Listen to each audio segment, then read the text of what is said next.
नमस्कार साहित्य प्रेमियों, स्वागत है आपका हमारे YouTube चैनल माइलस्टोन एक्सप्रेशन पर। यह कहानी है 9 साल के एक मासूम बच्चे बंटी की, जो अपने माता पिता के टूटते रिश्ते के बीच कहीं खो जाता है।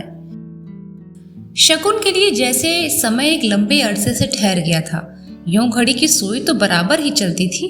रोज सवेरे पीछे के आंगन से घुसकर धूप सारे घर को चमकाती दमकाती दोपहर को लॉन में फैल पसर कर बैठ जाती और शाम को बड़ी अलसाई सी धीरे धीरे सरकती हुई पीछे की पहाड़ियों में छिप जाती। एक दूसरे को ठेलते हुए मौसम भी आते ही रहे हैं, फिर भी शकुन को लगता था कि समय जैसे ठहर कर जम गया है और जमे हुए समय की यह चट्टान न कहीं से पिघलती थी न टूटती थी, बस टूटती रही है तो शकुन धीरे धीरे तिल तिल। यूं तो पिछले 2-3 सालों से ही ठहराव का यह एहसास बराबर ही होता रहा है, पर इधर 1 साल से तो यह एहसास तीखा होते होते जैसे असहाय सा हो गया था। सामने खड़ी लंबी छुट्टियों और गर्मी के बेहद लंबे अलस और उदास दिन, कॉलेज क्या बंद हो जाएंगी जैसे समय गुजारने का एक अच्छा खासा बहाना खत्म हो जाएगा, वरना उसके नितांत घटनाहीन जीवन में मात्र कॉलेज जाना भी एक घटना की ही अहमियत रखता है। कॉलेज और कॉलेज के साथ जुड़ी अनेक समस्याओं की आड़ में वह कम से कम किसी में व्यस्त रहने का संतोष तो पा लेती है, वरना उसकी अपनी जिंदगी में कुछ भी तो वैसा नहीं है जो क्षण भर को भी उत्तेजना पैदा कर सके। बंटी यदि सिर के बल खड़ा हो गया तो उसी को लेकर वह उत्तेजित सा महसूस करती रहती है। यदि उसने ठीक से खाना नहीं खाया या वह किसी बात पर जिद करके रो दिया या कि उसने कोई ऐसी बात पूछ ली जो इस उम्र के बच्चे को नहीं पूछनी चाहिए, तो वह उत्तेजित होने की स्थिति तक परेशान हो जाया करती है। हालांकि भीतर ही भीतर वह भी कहीं जानती है कि इनमें से कोई भी बात उसे सही अर्थों में उत्तेजित करके नहीं थकाती, वरन सही अर्थों में उत्तेजित होने के प्रयत्न में ही वो थक जाती है। केवल थक ही नहीं जाती, एक प्रकार से टूट जाती है। पर कल वकील चाचा ने उसके सामने जो प्रस्ताव रखा और आज जिसके लिए वे फिर आने वाले हैं, उसने उसे भीतर से पूरी तरह से जैसे झकझोर दिया है। हालांकि वह समझ नहीं पा रही है कि आखिर कल की बात में ऐसा नया क्या था जिसे लेकर वह इतनी परेशान या विचलित हो रही है। एक बहुत बहुत पुरानी समाप्त प्राय सी कहानी की पुनरावृत्ति ही तो है। फिर भी कुछ है कि सारी बात को वह बहुत सहज ढंग से नहीं ले पा रही है। लग रहा है जैसे उसे पूरी तरह मत दिया गया है। वकील चाचा जब भी आते हैं एक बार वह पूरी तरह मत जाती है। बाहर से तो तब भी कुछ घटित नहीं होता, एक पत्ता तक नहीं हिलता, पर मन के भीतर ही भीतर उसे जाने कितने आंधी तूफानों को झेलना पड़ता है। उसने झेले हैं। अजय के किसी के साथ संबंध बढ़ने की सूचना और फिर उसके साथ सेटल हो जाने की सूचना ने उसे कितना तिलमिला दिया था। अकेले रहने के बावजूद तब एक बार फिर नए सिरे से अकेलेपन का भाव जगा था, बहुत तीखा और कटु होकर। अपमान की भावना ने उस दंश को और भी बहुत ज्यादा बढ़ा दिया था। और कोई 1 साल से ऊपर हुआ, चाचा ने ही आकर कहा था, क्या बताएं, कुछ समझ में नहीं आता। बंटी को लेकर उसके मन में एक कचोट है और यही कचोट कभी कभी तो वह ऊपर से नीचे तक क्रूर संतोष से भर गई थी। न चाहते हुए भी आशा की एक हल्की सी किरण मन में कौंधी थी। कौन जाने बंटी ही। चाचा ने बंटी के लिए खिलौने दिए तो जाने क्यों लगा था कि ये मात्र बंटी के लिए ही नहीं है, बंटी को माध्यम बनाकर उस तक भी कुछ भेजा गया है। उसके बाद अजय स्वयं आया था, हमेशा की तरह अलग ही ठहरा, अलग ही रहा और केवल बंटी को बुलवाया। उससे तो मुलाकात तक नहीं की। फिर भी शकुन को लगता रहा कि न मिलकर भी अजय जैसे कहीं फिर से उससे जुड़ गया है। उस दिन अजय के पास से लौटने पर वह बड़ी देर तक बंटी को दुलारती पुचकारती रही थी, मानो बंटी वहां से अकेला नहीं लौटा हो, अपने साथ अजय को भी धीरे धीरे ले आया हो। पर धीरे धीरे वह कचोट भी शायद समाप्त हो गई। कम से कम यह तो स्पष्ट हो गया है कि उसे लेकर कुछ भी आशा करना एकदम व्यर्थ है। और उसके बाद से बराबर यह लगता रहा कि अब सब कुछ समाप्त हो गया है, अंतिम और निर्णयात्मक रूप से। और तब से समय उसके लिए जम गया था, शिला की तरह। चाचा ने कल बात शुरू करने से पहले कहा था, अब तो कोई उम्मीद नहीं है, तो उसे यही लगा था कि उम्मीद तो उसे न अब है न पहले कभी थी। फिर किस बात की उम्मीद? फिर से साथ रहने की कोई चाहना उसके मन में नहीं थी। उसने कई बार अपने और अजय के संबंधों के रेशे रेशे उधेड़े हैं, सारी स्थिति में बहुत लिप्त होकर भी, सारी स्थिति से बहुत तटस्थ होकर भी, पर निष्कर्ष हमेशा एक ही निकला है कि दोनों ने एक दूसरे को कभी प्यार किया ही नहीं। शुरू के दिनों में ही एक गलत निर्णय ले डालने के एहसास दोनों के मन में बहुत साफ होकर उभर आया था, जिस पर हर दिन और हर घटना ने केवल सान ही चढ़ाई थी। समझौते का प्रयत्न भी दोनों में एक अंडरस्टैंडिंग पैदा करने की इच्छा से नहीं होता था, वरन एक दूसरे को पराजित करके अपने अनुकूल बना लेने की आकांक्षा से। तर्कों और बहसों में दिन बीतते थे और ठंडी लाशों की तरह लेटे लेटे दूसरे को दुखी, बेचैन और छटपटाते हुए देखने की आकांक्षा में रातें। भीतर ही भीतर चलने वाली एक अजीब सी लड़ाई चल रही थी, जिसमें दम साधकर दोनों ने हर दिन प्रतीक्षा की थी कि कब सामने वाले की सांस उखड़ जाती है और वह घुटने टेक देता है, जिससे कि फिर वह बड़ी उदारता और क्षमाशीलता के साथ उसके सारे गुनाह माफ करके उसे स्वीकार कर ले, उसके संपूर्ण व्यक्तित्व को निरे एक शून्य में बदल कर। और इस स्थिति को लाने के लिए सभी तरह के दांव पेच खेले गए थे, कभी कोमलता के, कभी कठोरता के, कभी सब कुछ लुटा देने वाली उदारता के, तो कभी सब कुछ समेट लेने वाली कृपणता की। प्रेम के नाटक भी हुए थे और तन मन को डुबो देने वाले विफोर क्षणों के अभिनय भी। पता नहीं उन क्षणों में कभी भावुकता, आवेश या उत्तेजना रही भी हो, पर शायद उन दोनों के ही शंकालु मनों ने कभी उन्हें उस रूप में ग्रहण ही नहीं किया। दोनों ही एक दूसरे की हर बात, हर व्यवहार और हर अदा को एक नया दांव समझने को मजबूर थे, और इस मजबूरी ने दोनों के बीच की दूरी को इतना बढ़ाया कि फिर बंटी भी उस खाई को पाटने के लिए सेतु नहीं बन सका, नहीं बना। साथ रहने की यंत्रणा भी बड़ी विकट थी और अलगाव का त्रास भी। अलग रहकर भी वह ठंडा युद्ध कुछ समय तक जारी ही नहीं रहा, बल्कि अनजाने ही अपनी जीत की संभावनाओं को एक नया संबल मिल गया था कि अलग रहकर ही शायद सही तरीके से महसूस होगा कि सामने वाले को खोकर क्या कुछ अमूल्य खो दिया है। और वकील चाचा की हर खबर, हर बात इन संभावनाओं को बनाती बिगाड़ती रही थी। सामने वाले को पराजित करने के लिए जैसा सायास और सन्नद्ध जीवन उसे जीना पड़ा, उसने उसे खुद ही पराजित कर दिया। सामने वाला व्यक्ति तो पता नहीं कब परिदृश्य से हट भी गया और वह आज तक उसी मुद्रा में, उसी स्थिति में खड़ी है। 7 वर्षों में विभागाध्यक्ष से प्रिंसिपल हो जाने के पीछे भी कहीं अपने को बढ़ाने से ज्यादा अजय को गिराने की आकांक्षा ही थी। वह स्वयं कभी अपना लक्ष्य रही ही नहीं, एक अदृश्य अनजान सी चुनौती थी जिसे उसने हर समय अपने सामने हवा में लटकता हुआ महसूस किया था, और जैसे उसका मुकाबला करते करते, उससे जूझते जूझते ही वह आगे बढ़ती चली गई थी। पर इतने पर भी जब सामने वाला नहीं टूटा तो उसकी सारी प्रगति उसके अपने लिए ही जैसे निरर्थक हो उठी थी। कल पहली बार मन में आया कि यदि वह अपनी दृष्टि अजय की जगह अपने ही ऊपर रखती तो शायद इतनी मानसिक यातना तो नहीं भोगती। तब उसका हर बढ़ता हुआ कदम, उसकी हर उपलब्धि उसे कुछ पाने का एहसास तो कराती, पर अब नहीं, अब और नहीं। बीच में मेज पर दस्तखत किए हुए कागज एक गिलास के नीचे दबे हुए फड़फड़ा रहे हैं। मेज के इस ओर शकुन बैठी है और दूसरी ओर वकील चाचा। कितने दिनों के बाद उसने अजय के हस्ताक्षर देखे थे और देखकर एक अजीब सी अनुभूति हुई थी, पर चाहकर भी वह उसे नाम नहीं दे पाई। एक अध्याय था जिसे समाप्त होना था और वह हो गया। 10 वर्ष का यह विवाहित जीवन एक अंधेरी सुरंग में चलते चले जाने की अनुभूति से भिन्न न था। आज जैसे एकाएक वह उसके अंतिम छोर पर आ गई है, पर आ पहुंचने का संतोष भी तो नहीं है। ढकेल दिए जाने की विवश कचोट पर है, पर कैसा है यह छोर? न प्रकाश, न वह खुलापन, न मुक्ति का एहसास। लगता है जैसे इस सुरंग ने उसे एक दूसरी सुरंग के मुहाने पर छोड़ दिया है। फिर एक और यात्रा, वैसा ही अंधकार, वैसा ही अकेलापन। उसके अपने ही मन में जाने कितने कितने प्रश्न तैर रहे हैं। क्या खुद उसे अजय का संबंध भारी नहीं पड़ने लगा था? क्या वह खुद भी उससे मुक्त होना नहीं चाहती थी? तो फिर कैसा है यह दंश? क्या वह आज तक अजय से कुछ अपेक्षा रखती आई है?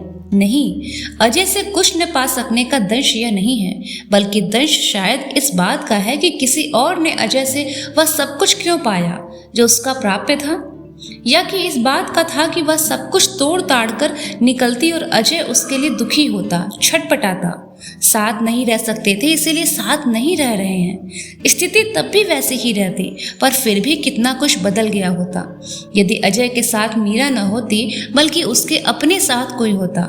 सच पूछा जाए तो अजय के साथ न रह पाने का दंश नहीं है ये, वरन अजय को हरा न पाने की चुभन है ये, जो उसे उठते बैठते सालती रहती है। इन फरफराते पन्नों ने उसके और वकील चाचा के बीच अनजाने ही शायद बहुत बड़ी खाई खोद दी है। तभी तो चाचा अस्वाभाविक रूप से चुप हो गए हैं, वरना इतनी देर तक चुप रहना चाचा के लिए संभव नहीं है। दोनों के बीच जबरदस्ती घिर आए इस मौन ने सारी स्थिति को जैसे कहीं और अधिक जटिल बना दिया। शकुन ने कागजों को उठाया और तह करके चाचा की ओर बढ़ाते हुए बोली, इन्हें रख लीजिए। आप इतनी चुपचाप क्यों हो गए? अपने स्वर की सहजता से वह स्वयं चौंकी। कहीं यह भाव भी जागा कि ऐसी स्थिति में बहुत सहज स्वाभाविक बने रहने की क्षमता उसमें है। चाचा ने इतनी गहरी सांस ली मानो बहुत देर से वे सांस रोके हुए बैठे थे। आखिर यह काम भी मेरे ही हाथों होना था। लोग जोड़ते हैं, मैं तोड़ने वाला बना। पता नहीं तुम भी क्या सोच रही होगी। स्वर की व्यथा शकुन को ऊपर से नीचे तक सहला गई। कोई बहुत ही मीठी सी बात कहकर चाचा को आश्वस्त करने का मन हुआ। आया तो था कि आज तुमसे बहुत बातें करूंगा, तुम्हें समझाऊंगा, पर क्या बताऊं शकुन, कुछ कहते ही नहीं बन रहा। उनका स्वर एकदम भर्राया हुआ था। सीधे सच्चे मन से निकले हुए चाचा की इन बातों में उसे कहीं भी बनावटीपन या कृत्रिमता की बू नहीं आ रही। आप क्यों इतना गिल्ट फील कर रहे हैं? इसमें नया तो कुछ नहीं हुआ। जो था उसे ही कानूनी रूप दे दिया जा रहा है। और कहने के साथ ही उसे लगा काश वह अपने मन को भी ऐसे ही समझा पाती। दोनों के बीच फिर मौन घिराया। वे दोनों और आसपास का सारा माहौल कुछ अजीब तरह से स्तब्ध था।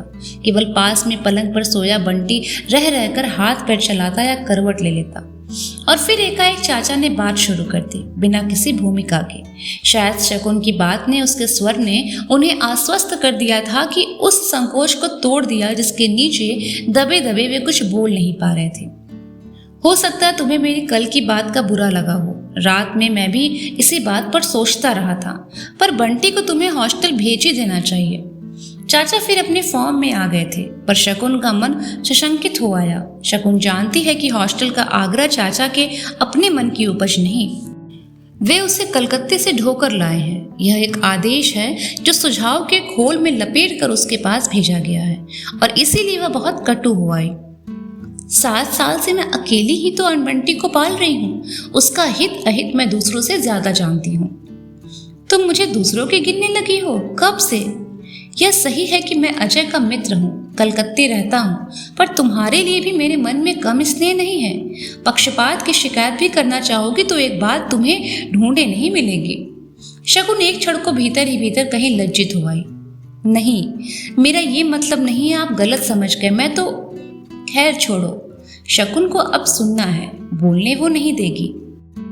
तुम ये मत सोचो कि केवल अजय ही ऐसा चाहता है। मुझे खुद ऐसा लगता है कि बंटी को तुम्हें एकदम हॉस्टल भेज देना चाहिए। It is a must. शकुन चुप। तुम भी जानती हो मैं बहुत साफ और दो टुक बात कहने वाला आदमी हूँ। जरा सोचो, स्कूल के अलावा बंटी सारे दिन तुम्हारे साथ रहता है या तुम्हारी उस फूफी के साथ। तुम्हारे यहाँ अधिकतर महिलाएं ही आती होंगी, यानी इसकी क्या कंपनी है? बहुत हुआ पड़ोस के 1-2 बच्चों के साथ खेल लिया, पर एक 8-9 साल के ग्रोइंग बच्चे के लिए यह तो कोई बात ही नहीं हुई। He should grow like a boy, like a man. शकुन चुपचाप चाचा का मुंह ताकती रही और जानने की कोशिश करती रही कि इसमें से कितनी बातें चाचा की अपनी हैं और कितनी वो केवल उस तक पहुंचा रहे हैं। पर एकाएक अजय बंटी को हॉस्टल भेजने को इतने उत्सुक क्यों हो गए?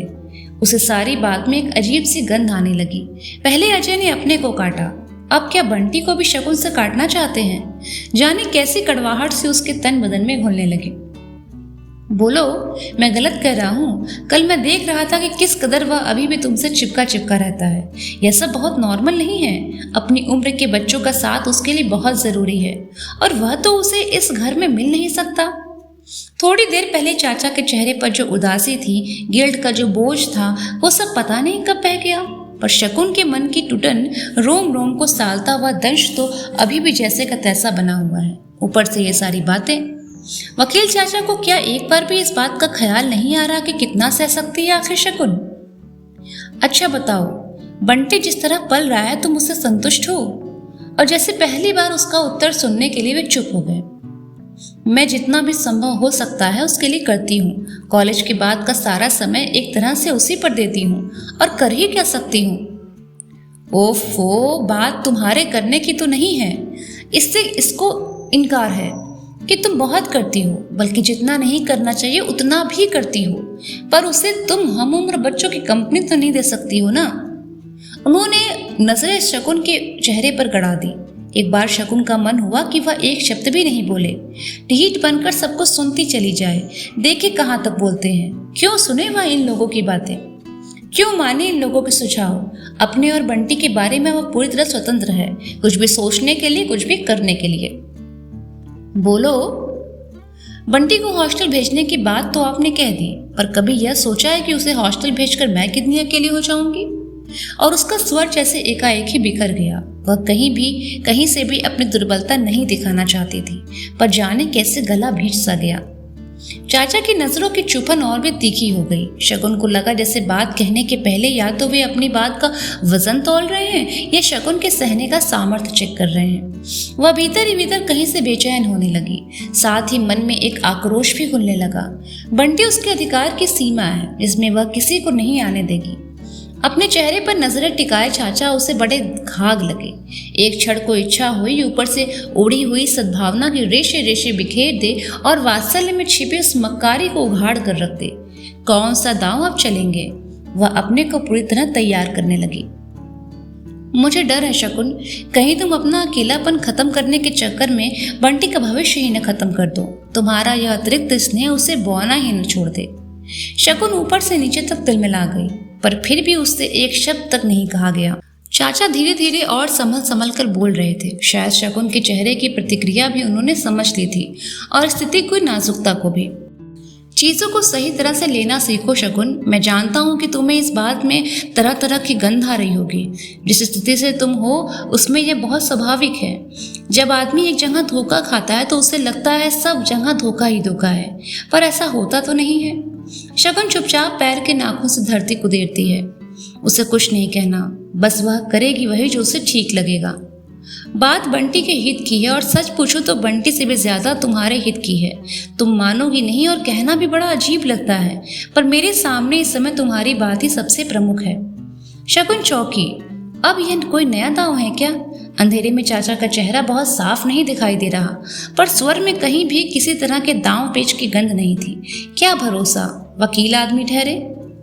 जरा आज से 8-9 साल बाद की बात सोचो, जब बंटी की अपनी जिंदगी होगी, अपने स्वतंत्र संबंध होंगे, अपनी इच्छाएं और अपनी महत्वाकांक्षाएं होंगी, तब तुम्हारा कितना अस्तित्व होगा उसकी जिंदगी में। चाचा एक क्षण को रुके, मानो बात को धीरे धीरे कहकर उसके एक एक पहलू के महत्व को समझा देना चाहते हो। और इस स्थिति की दो ही परिणतियां हो सकती हैं, होंगी। या तो तुम उसके स्वतंत्र अस्तित्व को समाप्त करके उस पर हावी होने की कोशिश करोगी, और या फिर अपने को बहुत ही उपेक्षित और अपमानित महसूस करोगी।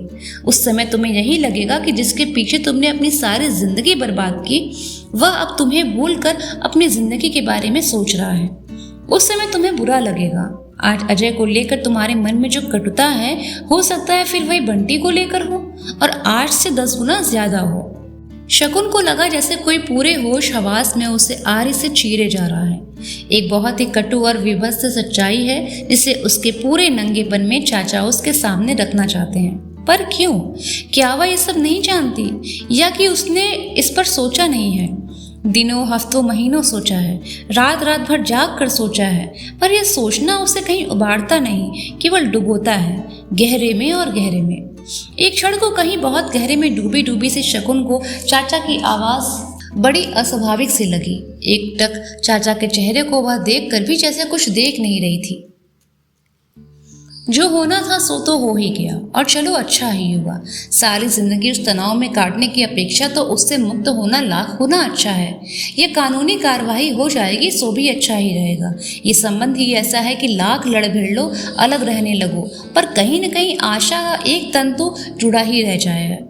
वह आशा चाहे जिंदगी भर पूरी न हो, होती भी नहीं है, फिर भी मन है कि इधर उधर नहीं जाता, बस उसी में अटका रहता है।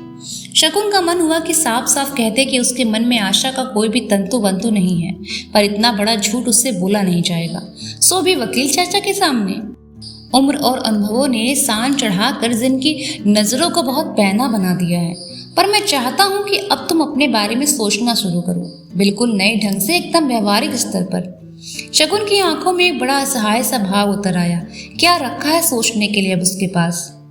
तुम सोच रही होगे कि पहले मैंने इन कागजों पर दस्तखत करवाए, फिर बंटी को अलग करने की बात शुरू कर दी। कितना क्रूएल हूं मैं ना। क्यों, यही सोच रही हो ना? नहीं तो मैंने ऐसा तो कुछ नहीं सोचा। झूठ बोलते समय उसका अपना स्वर शायद बहुत कांप सा रहा था। कम से कम उसे ऐसा ही लगा। सोचा भी हो तो मैं बुरा नहीं मानूंगा, पर मैं तुम्हें तकलीफ देने के लिए नहीं, बंटी को अलग नहीं करना चाहता। बिना बंटी के अलग किए भी तुम सोच सको तो अच्छा है, पर इतना जरूर कहूंगा कि तुम केवल बंटी की माँ ही नहीं हो, इसलिए केवल बंटी की माँ की तरह ही मत जियो, शकुन की तरह भी जियो। चाचा का अभिप्राय वह समझ भी रही थी और नहीं भी समझ रही थी। ठीक है, जो कुछ भी हुआ वह बहुत सुखद नहीं है, पर वह अंतिम भी नहीं है। कम से कम तुम जैसी औरत के लिए वह अंतिम नहीं हो सकता, नहीं होना चाहिए। और एकाएक ही शकुन को वह रात याद आ गई जब किसी तरह सामने आमने बैठकर चाचा उसे समझा रहे थे, दो जने साथ रहते हैं तो एडजस्ट तो करना ही पड़ता है शकुन, अपने को कुछ तो मारना ही पड़ता है। और जब उनके सारे हथियार चुक गए थे तो बड़े हताश स्वर में बोले, यदि ऐसा ही है तो फिर अच्छा है कि तुम लोग अलग हो जाओ। संबंध को निभाने की खातिर अपने को खत्म कर देने से अच्छा है कि संबंध को खत्म कर दो। विवाह के बाद से ही उसके जीवन के हर महत्वपूर्ण मोड़ के साथ चाचा किसी न किसी रूप से जुड़े ही रहते। अब फिर किस महत्वपूर्ण दिशा की ओर संकेत कर रहे हैं ये? अगर अजय अपनी जिंदगी की नई शुरुआत कर सकता है तो तुम क्यों नहीं कर सकती? क्यों अपने को इतना बांध बांध कर रखती हो? आखिर प्रिंसिपल होने के नाते यहाँ के भद्र समाज में तुम्हारा उठना बैठना होगा ही। इस दृष्टि से कभी इस बार शकुन एकाएक जैसे चौंकी। क्या चाचा डॉक्टर जोशी की ओर संकेत कर रहे हैं? पर नहीं, जिस बात को पूरी तरह उभरने के पहले खुद उसके मन में ही मन को दबा दिया, उसे चाचा जान ही कैसे सकते हैं? फिर भी वह हल्के से सावधान हो गई। तुम में क्या नहीं है? बुद्धिमान हो, पढ़ी लिखी हो, प्रिंसिपल हो, सारे शहर में तुम्हारा मान सम्मान है। फिर एक क्षण को ठहर कर हल्के से विनोद के साथ बोले, परिस्थितियों ने चाहे तुम्हें जितना तोड़ा हो, समय को तुमने अपने ऊपर हाथ नहीं रखने दिया। Really you seem to be age proof. और इस वाक्य के साथ ही वातावरण जैसे हल्का हो आया। सारी बात को और अधिक सहज बनाने के लिए उन्होंने फिर कहा, जो कुछ हो गया उसे भूल जाओ। बीती बातों को काटते रहना बूढ़ों का स्वभाव होता है, पर तुम तो। पास सोई बंटी ने करवट ली और एकदम पलंग की पार्टी पर आ गया। शकुन झटके से उठी और उसे गिरने से बचाया। इतना लूटता है कि अगल बगल में रुकावट ना हो तो रात में 5-10 बार तो नीचे ही गिर जाए। फिर धीरे से बीच में करके उसे बड़े स्नेह से थपथपाने लगी। चाचा ने मेज पर से टोपी उठाकर सिर पर रखी और उठने की मुद्रा में बोले, अरे अब छोड़ो ये रुकावटें लगाना, गिरता है तो गिरने दो, कुछ नहीं होता इस तरह गिरने से। गिर गिर कर ही बच्चे बड़े होते हैं, बनते हैं। और वे उठ खड़े हुए। इस सिलसिले में मुझे एक अमेरिकन की बात याद आ गई। वह कुछ महीनों यहाँ रहा था और देखने सुनने के बाद बोला था कि हिंदुस्तानी लोग बच्चों से प्रेम नहीं करते, उन्हें बच्चों से मोह होता है, अंधा मोह। सच कहता हूँ, तब मुझे बड़ा ताव आ गया था उस पर बाद में सोचा वो ठीक ही तो कहता है। एक आम हिंदुस्तानी बच्चे की सही ढंग से परवरिश करना जानता ही नहीं। प्यार और देखभाल के नाम पर माँ बाप ही अपने को इतना थोपे रहते हैं बच्चे पर कि कभी वह पूरी तरह पनप ही नहीं पाता। और अपनी छड़ी उठाकर वे एकदम से खड़े हो गए। उनसे दुगनी उनकी छाया लॉन में लेट गई। ये क्या, आप तो एकदम से चल दिए? और नहीं तो क्या, 10:30 तो बज गए। वैसे भी आज सवेरे का निकला हुआ हूँ। कल तो चले जाएंगे ना? बस कल कुछ। अगला चक्कर कब लगेगा अब आपका? साथ साथ चलते ही शकुन ने पूछा। अपना आना अपने मुवक्किलों के हाथ में है, जब भी किसी की तारीख पड़ जाए। आगे बढ़कर शकुन ने फाटक खोला। चाचा घूम कर खड़े हो गए। देखो शकुन, मेरी बातों पर जरा गंभीरता से सोचना। जो कुछ मैंने कहा है वह महज तसल्ली के देने के लिए नहीं कहा, बल्कि आई मीन। और उन्होंने बड़े स्नेह से शकुन का कंधा थपथपाया तो शकुन भीतर तक भीग गई।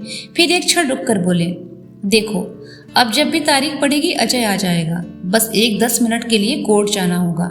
इस किस्से को भी खत्म ही करो तो अच्छा है। और वे घूम पड़े। अंधेरे में तेज तेज कदमों से चलता हुआ उनका आकार छोटे से छोटा होता चला गया और फिर मोड़ पर जाकर अदृश्य हो गया। पर शकुन जहाँ की तहाँ खड़ी रही। चाचा की उपस्थिति के, स्वर की आत्मीयता के और लाजवाब तर्कों के जादू ने उसके मन की सारी शंकाओं को, संदेह को दूर कर दिया। मंत्र विधि से उसने चाचा की एक एक बात पर विश्वास कर लिया था और उसे चाचा की सारी बातों में अपना हित ही नजर आया था। पर चाचा के अंतिम वाक्य ने जैसे एक झटके से सारा जादू तोड़ दिया।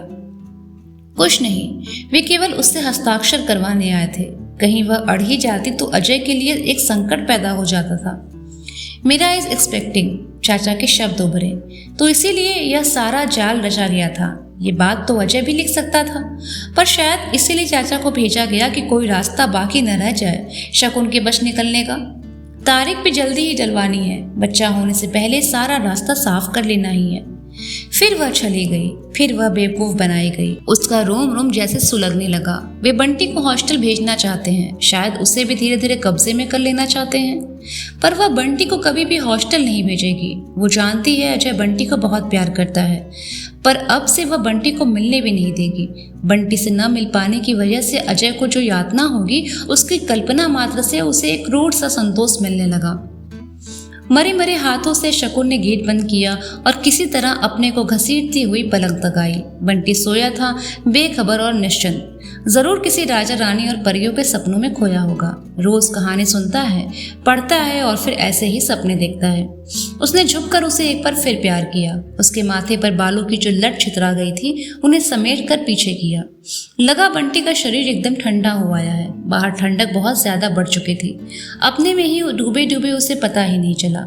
उसने जल्दी से बंटी को गोद में उठाकर साड़ी का पल्ला उसके चारों ओर लपेट दिया और उसे भीतर ले आई। बहुत ही धीरे से संभाल कर उसने उसे पलंग पर सुला दिया, जैसे कुछ बहुत ही अमूल्य, बहुत ही कीमती हो। और तब एक अजीब सी भावना मन में आई। बंटी केवल उसका बेटा ही नहीं है, वो हथियार भी है जिससे वह अजय को टॉर्चर कर सकती है, करेगी।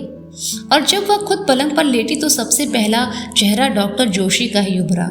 वो चेहरा जो एक समय बार बार उभरने लगा था अपनी अनेक अनेक मुद्राओं के साथ, पर जिसको उसने बरबस ही अपने से परे हटा दिया था। इधर 4-5 महीनों से कोई पता ही नहीं। एक तो शहर का सबसे बड़ा डॉक्टर, फिर शकुन का निहायत ही सर्द और जड़ व्यवहार। आज अचानक फिर से सब कुछ याद हो आया। पिछली सर्दियों में बंटी बीमार हो गया था तो कितनी आत्मीयता और एहतियात से संभाला था उसे। केवल बंटी को ही नहीं, बुखार के बढ़ते हर पॉइंट के साथ हौसला खोती और घबराती शकुन को भी संभाला था। बीमारी के कारण ही दोनों का परिचय हुआ था। धीरे धीरे कारण हट गया, बस परिणाम बाकी रह गया।